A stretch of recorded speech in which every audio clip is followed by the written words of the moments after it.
జగన్ నేర్చుకోవాల్సింది ఒకటి ఉంది చంద్రబాబు గారిని చూసి.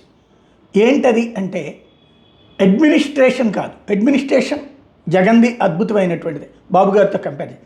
కానీ మనం చేసింది చెప్పుకోవడం చేత కావాలి, ప్రచారం చేసుకోవడం చేత కావాలి. అది సాధ్యం కాదు. కరోనా లాంటి 2 సంవత్సరాల ఘోరాన్ని జాగ్రత్తగా ట్యాకిల్ చేసినటువంటి జగన్ అది చెప్పుకోలేకపోయాడు, ప్రచారం చేసుకోలేకపోయాడు. నెగిటివ్ ప్రచారం వాళ్ళే సక్సెస్ అయ్యారు. బట్ పబ్లిక్ అందరికీ తెలుసు. అయితే అది పక్కన పెట్టేస్తే ప్రధానమైనటువంటిది ఇవాళ తన వనరులు తనకు తెలుసా లేదా జగన్కి.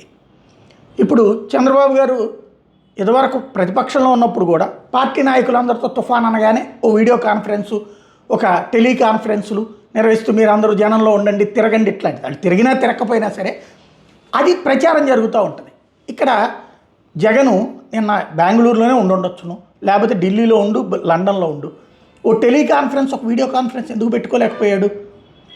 ఎక్కడ ఇవాళ జిల్లా పరిషత్ చైర్మన్లు అందరూ అందులో ఒకళ్ళో ఇద్దరు మారినట్టున్నారు. అంతా వైసీపీనే కదా. మున్సిపాలిటీలో అనేక మంది మేయర్లు వైసీపీనే కదా, అనేక మంది మున్సిపల్ చైర్మన్లు వైసీపీనే కదా, అనేక మంది జెడ్పీటీసీ మెంబర్లు, మండల పరిషత్ మెంబర్లు, కార్పొరేషన్ మెంబర్లు, ఇట్లాంటి వాళ్ళు అనేక మంది ఉన్నారు కదా. ఆ హెడ్స్తోనో లేకపోతే ఒక్కొక్క ప్రాంతంలోనో ఒక్కొక్క జిల్లాతోనో వీడియో కాన్ఫరెన్స్లు పెట్టి మీరందరూ కష్టపడ్డాయా, రోడ్డు మీదకి వెళ్ళండి, ప్రభుత్వంతో ప్రభుత్వం చేస్తుంది, మీ సర్వీస్ మీరు చేయండి, లేదా ప్రభుత్వం చేత గ్రౌండ్లోకి తీసుకెళ్ళండి అని కనుక్కోవడం కానీ, ఆదేశించడం కానీ, లేదా సూచించడం కానీ, లేదా అక్కడ ఎలా ఉంది పరిస్థితి అని కనుక్కోవడం కానీ, ఇది చేస్తుంటే ఎట్లుండేది?